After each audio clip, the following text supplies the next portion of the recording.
Bismillahirrahmanirrahim. Assalamu alaikum, audience. My name is Barrister Haris Ramzan, and I welcome you to this session of Law Links with CrossEdge Pakistan, which is an organization that works in the areas of human rights law, international law, the rights of the minorities, the rights of the transgenders, and consumer law. Viewers, today's session is an area which has had a very significant impact on the South Asian region, and especially our country, Pakistan.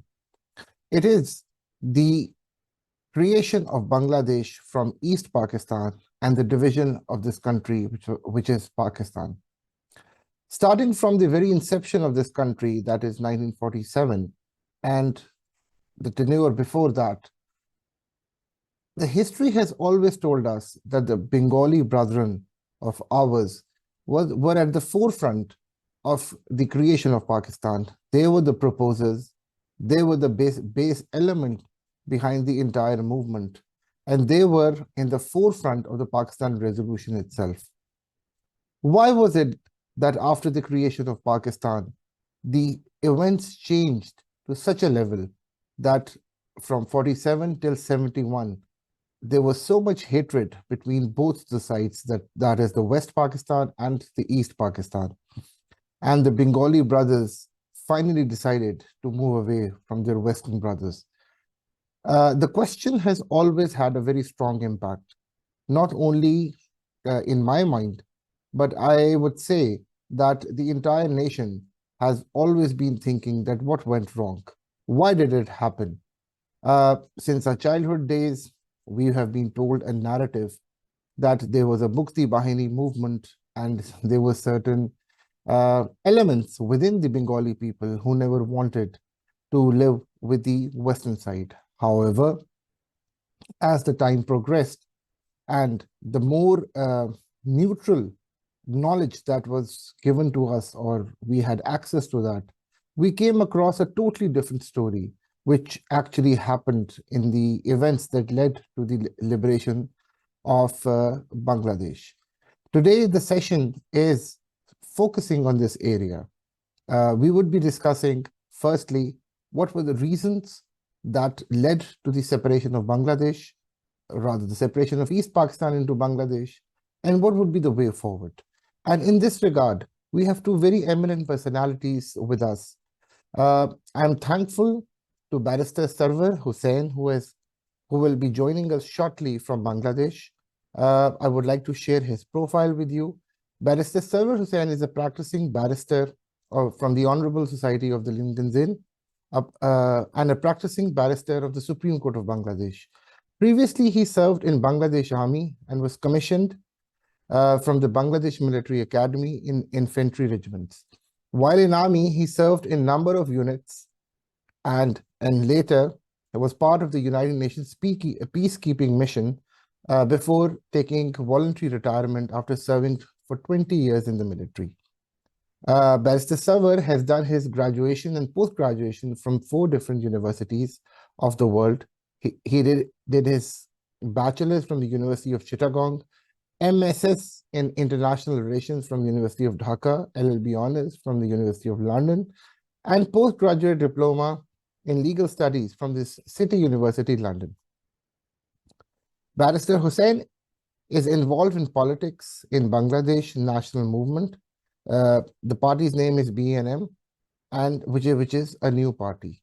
I would specially thank Barrister Sarwar Hussain, who was also my colleague while we both were doing our Barrister-at-Law degree from the Lincoln's in London. Our second panelist for today is a very, very eminent journalist and a public policy specialist. We all know him as Raza Rumi, who regularly appears on the television in all the main television channels and the news programs. Mr. Raza Ahmed Rumi is a Pakistani writer and a public policy specialist, currently based in Ithaca College, USA. He is the director of the Pak Center for Independent Media, Ithaca College, and has been teaching in journalism department since 2015. He is also visiting faculty at Cornell Institute for Public Affairs and teaches courses in international development and public policy. Earlier, Mr. Raza Rumi was a global faculty fellow at the Galton School, New York University for the spring 2016. Mr.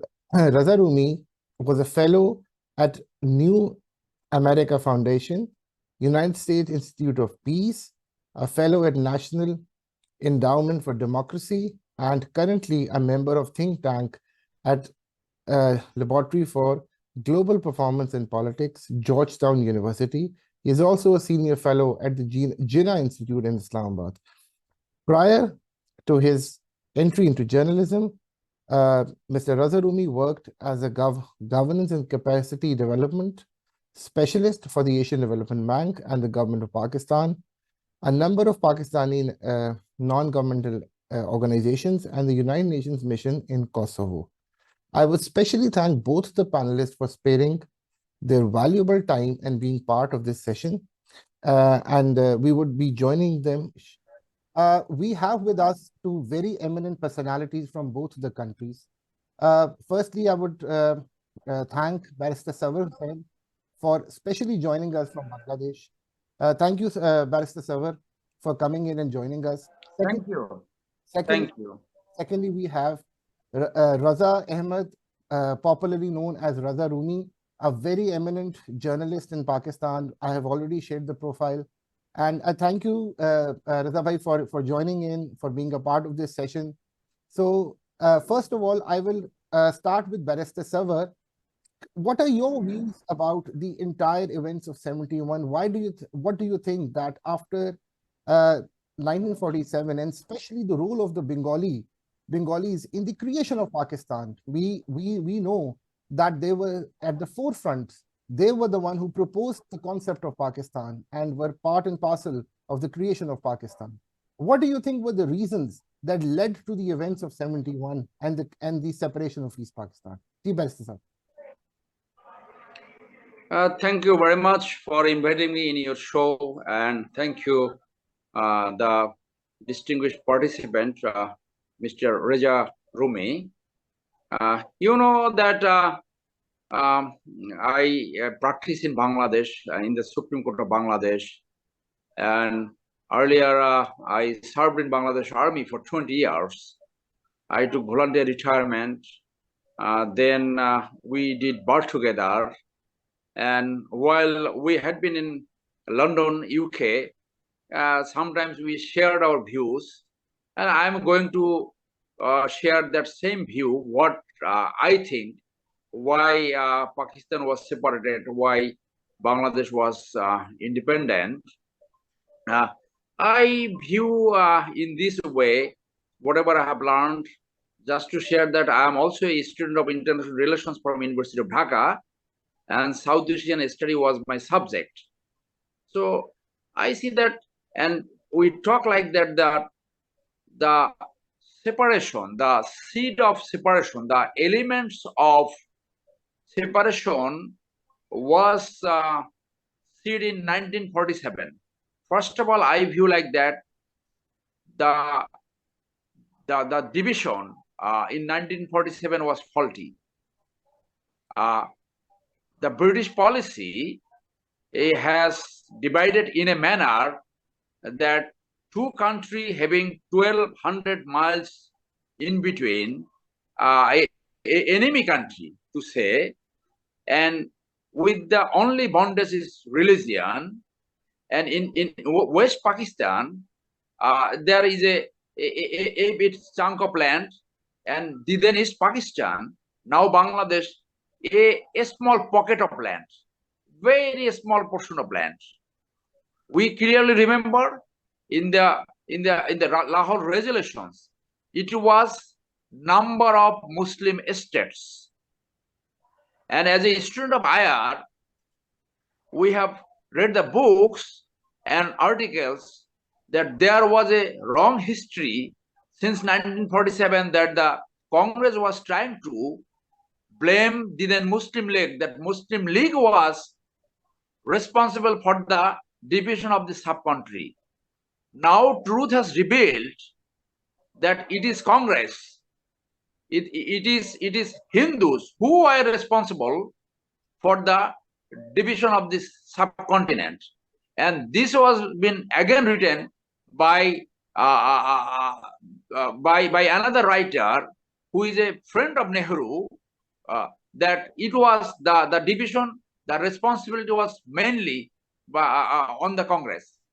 Now, while we had been together, there might be some discrimination on many things, but India was waiting for a chance so that they can divide Pakistan. And that was testified by one K. Subramaniam, right 1971, 27th March. He has written, when the military crackdown was there in Bangladesh by the Pakistani army, he just jumped and written that now India has got a chance, and if missed, may not get in 1,000 years. That reflects the Indian objectives in helping, providing the military assistance and sheltering the refugee, all those. The number one reason was that India wanted wanted a chance to divide Pakistan and emerge as a regional power. Now, that scenario, a unique country was formed in 1947, that a country having 1,200 miles apart is the grievances, or there may be many legitimate demands. Now, there is another theory that when the Muslim rulers was taken over from the Hindu rulers, and the Hindus were waiting to take revenge against Muslim since 10th century, 11th century. Those are the part of the history, and it has been there is a research book by one of our teacher of Dhaka University, Dr. Imtiaz Ahmed, and he has shown in his research that the Hindus were waiting for this chance to take revenge against Muslim, because the Muslims has ruled them over 1,000 years. So that was in their mind, and the seed of BJP was there when this Hindu rulers were ousted by the Muslim ruler.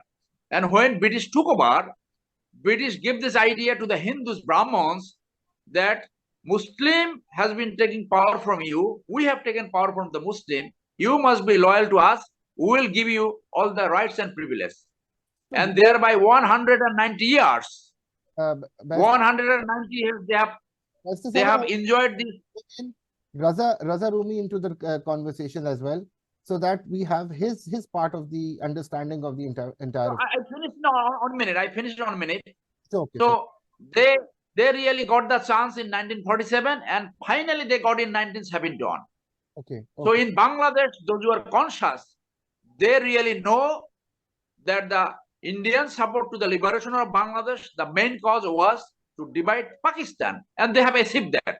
Yeah. But I think that if there is grievances or maladministration from the Pakistani side, this could be solved. The separation could be peacefully done, not with a war. So that was a bad thing, and it was a political mistake. The Bangladeshi people believe now everybody believes that it was a political mistake, and there is no difference between the citizen of these two countries, and these two countries, the general people feel that they are still brothers, and that is being reflected in the game of cricket or any game. You see the support.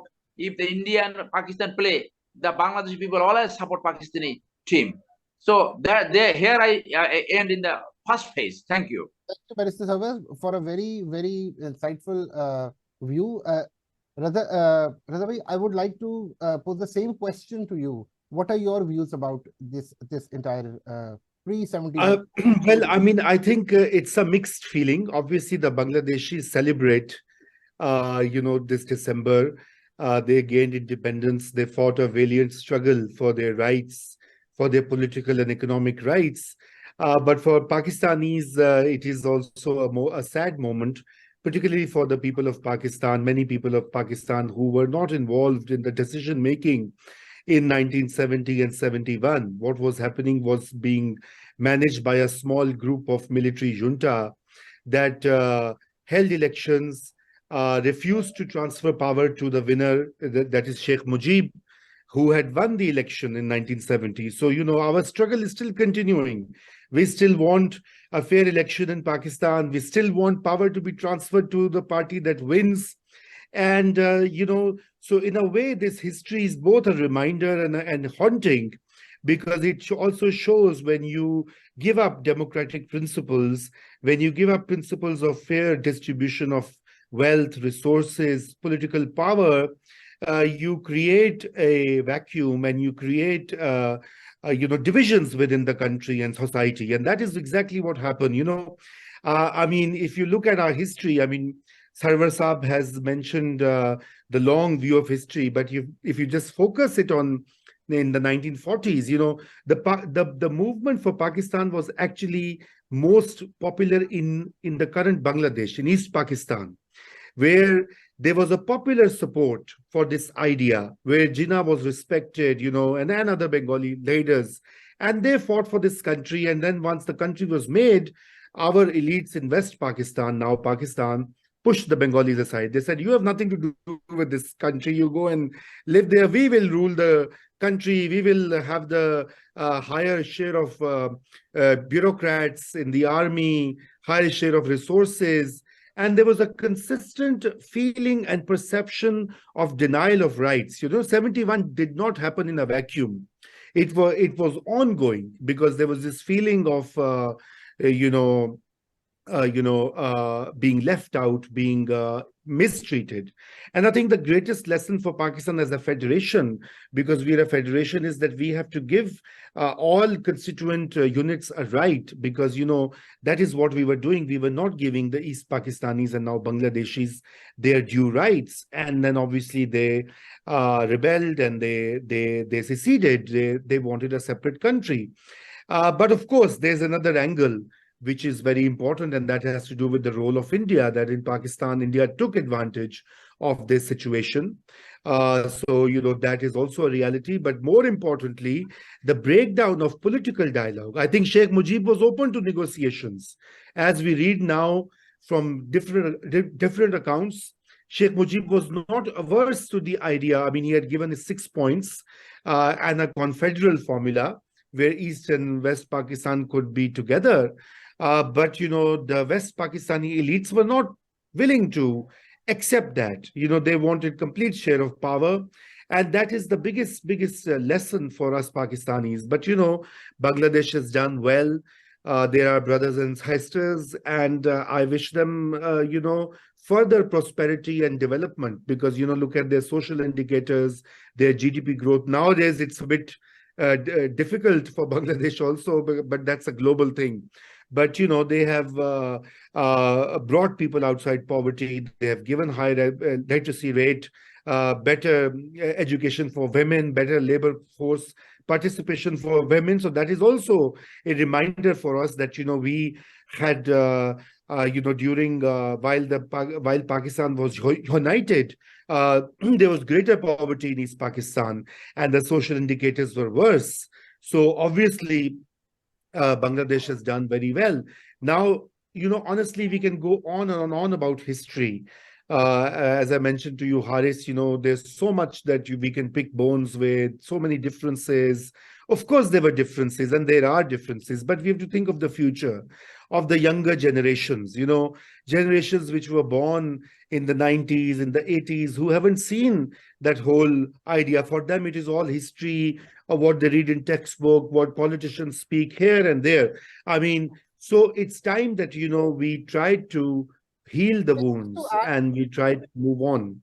Sorry, just to add my next question, because there are two main questions. One was the historical and then the way forward. Briefly from both of you, one of the things that I observed when I was studying with my Bengali brothers, when I was pursuing my bar degree with Barrister Sarwar, I could see two main sentiments coming our way. One was of extreme love and affection, and then the other of some hatred and animosity, which were the bitter backgrounds of probably because of what happened in 71, and then it traveled in generations. Uh, my question to you is that the present Bengali youth in Bangladesh have a very negative impression about Pakistan. This is what we think, and this is what I want Barrister Sarwar to clarify. Number one, number two, in Pakistan we still have that very softer love and affection for our Bengali brothers, and we still believe that a time may come when we would come closer to each other. Barrister Sarwar, your views on this area? Well, the view you are feeling, you perceive from Pakistan is not the ground reality. The ground reality is the present regime in Bangladesh from 2009, they have taken a position that in everywhere, if they get a chance, they will make a blame game, and that goes against Pakistan and in favor of India. So the Indian influence in the present regime is very high. So is the China. So in Bangladesh, in 2014, there was a controversial election. In 2018, that election also was very controversial. So the regime actually do not have the mandate to run this country. So if a regime does not have the popular mandate, they depends on two sides. Internally on the agency and administration and intelligence, all those, and externally they need support from external friends.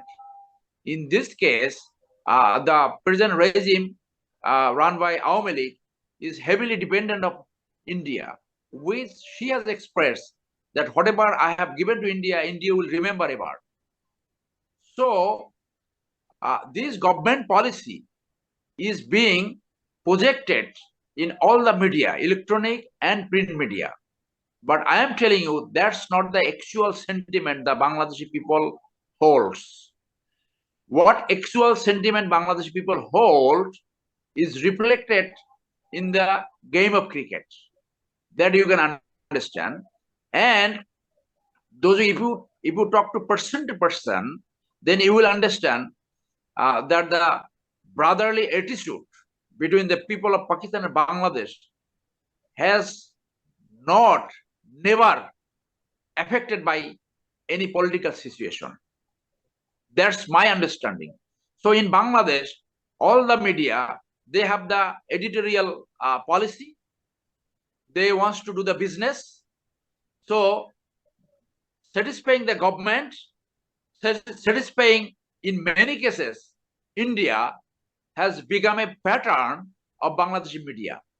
So what is being projected in media, that is not the right projection of the people of Bangladesh.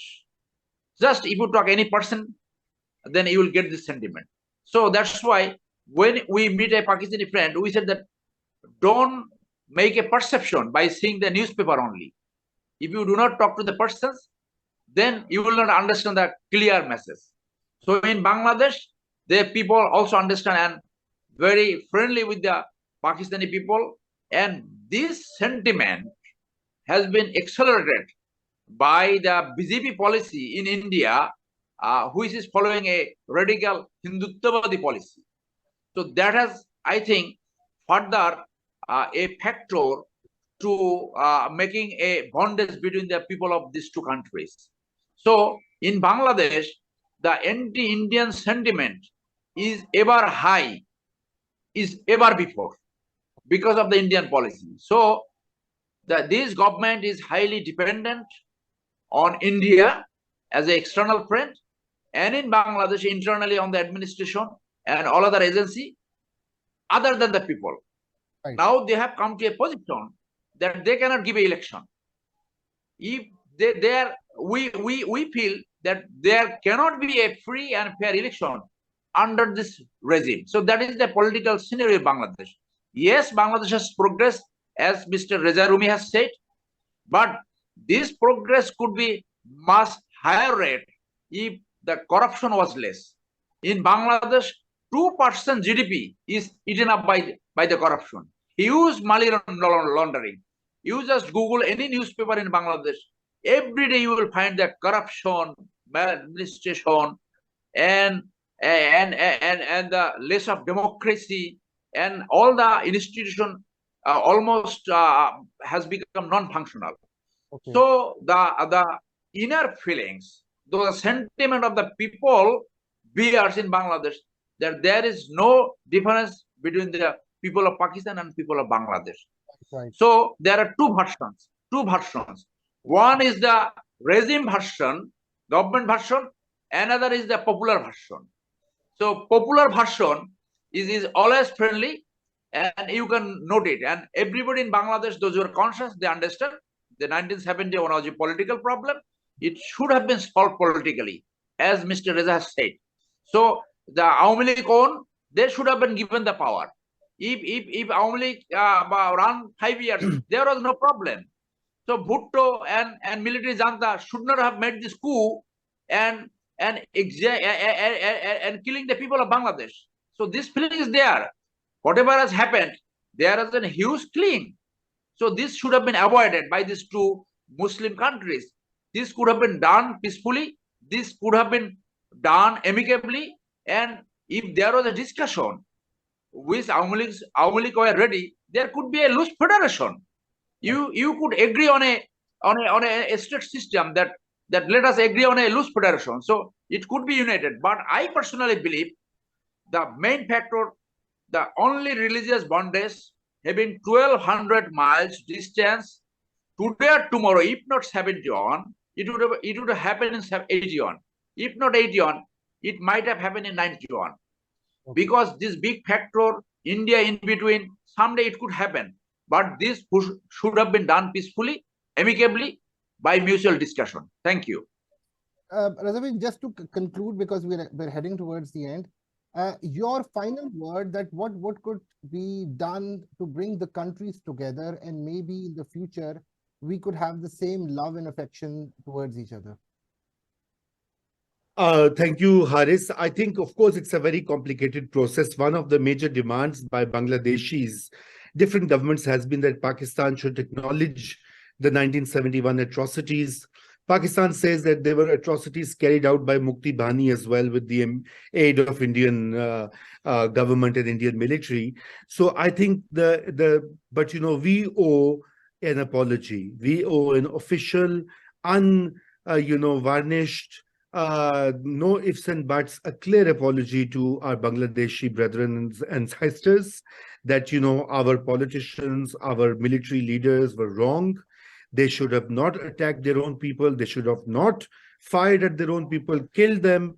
That is something that is long pending. General Musharraf went halfway, but stopped. I think that's one. Second thing is, we have a Humudur Rahman Commission report that clearly, it's an official document. It was leaked. We should make it public, make it open, so that young people should know about it, and something should be done. We have to punish some of those actors who were involved in it. Instead, we made some of the people who were involved as governors, presidents, General Tikka Khan, for example. He was given all this importance by Zulfikar Ali Bhutto. He should have been tried for his role. So that's one part. But the other part is diplomacy. We share so much with Bangladeshis. When I visited, from 2005 to 2008, I was regularly visiting Bangladesh for work. I used to work for the Asian Development Bank, and I could not, of course, some people said harsh things, and the older generation had those bitter memories. But young people were very welcoming. They were very friendly. They listened to our pop musicians. Our cricket team was very popular. They knew about every cricketer, every batsman, every bowler, their average runs. Atif Aslam songs were playing on Dhaka radio, FM radio all the time. And, so things have changed for younger people. So we have to build that particular idea and get back to a peaceful South Asia. And of course, we are pitted against India. Hasina Wajid and her party are pro-India. that also comes into play. But we have to think beyond those beyond those binaries, those conflicts, and find a way. So first of all, we should trade more with Bangladesh. If Bangladesh is exporting to the world, it is importing from the world, and we have next to none trade with Bangladesh. Some of our businessmen went there and they took their textile mills because it was cheaper to produce textile products there. Such economic cooperation should take place more and more. I think we should have more visitors coming from young people coming from Bangladesh to Pakistan and vice versa. We should open, show our TV plays, because I remember in Bangladesh, there was this domination by the Indian soap operas on TV. Every household was hooked on to Indian movies, we produce a lot of content, we produce a lot of TV dramas, music. Bangladeshis are very music-oriented people. They have great singers, musicians, history of poetry. So we have great ways to cooperate. Our governments should, and particularly Pakistan government, I say that because that is what I can ask. I can't demand that from Bangladeshi government. Maybe Sarwar Saab can do that. But our government should do that. And, our diplomats should play that role. Our politicians should play that role. Our prime ministers must visit Bangladesh regularly and show Bangladeshi people that they mean no ill will, that we want to move on, and that we apologize, and that we can find a better future. And one day we should become like the European Union, a region of South Asia where there are fluid borders, there are exchange of people, exchange of ideas, exchange of jobs, education opportunities, and learning from each other, instead of being hostile and fighting and all the time, because that negative emotion is, unfortunately, that is part of the nationalism package, as we know.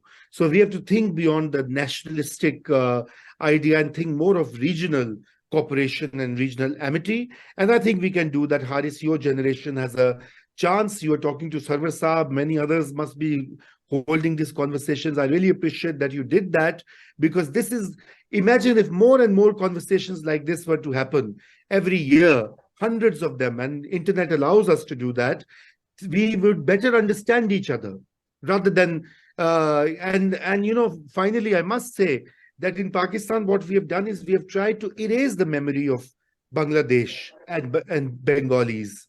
So, when I was in the civil service, I remember that, I was posted in a hill station called Murray.